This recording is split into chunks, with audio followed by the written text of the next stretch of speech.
अस्सलाम वालेकुम। मेरा नाम सबा है। मेरी 6 बच्चियां ने, दुध पींदियां ने तो मेरा जना बीमार है, किसी ना सिर रलिया वे वही बीमार है, कुछ नहीं हो सकता उन्हें को।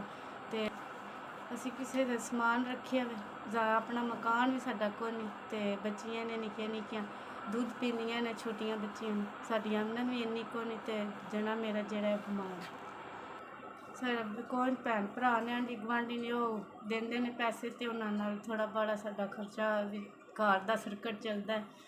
तो मदद होंदी है साडी। मैं बच्चों वास्ते रोटी, बीमार बच्चे ने दवाई शवाई पूरी मैं कित्थों करा। मेरे बच्चों की रोटी छोटी ला बड़ी मजबूरी बन जाती, मैनू उन्होंने तरला करना पैंदा है। मैनू इस महंगाई विच बड़ा दौर, अल्लाह दा मेहरबानी जेड़ा साडा इन्ना कर रहे। तो इस महंगाई च असीं कित्थों पूरा कर सकनी। मैं अपनियां बच्चियां दा खर्चा खर्चे रोज़ रोज़ वध रहे, महंगाई ज़्यादा होंदी जांदी, असीं कित्थों इन्ना मैं करां दी बच्चियां दा। अल्लाह दी ज़ात ही है साडा गुजारा कर रही है साडा। मेहरबानी मेरे भाई होरां ने 4000 रुपया पढ़ाया, बड़ी मेहरबानी तुहाडे कल्लेआ 4000 रुपया लभ गया। मेहरबानी मेरे भरावां दा, अल्लाह सोहना बड़ा धन दित्ते, अल्लाह दा शुक्र है।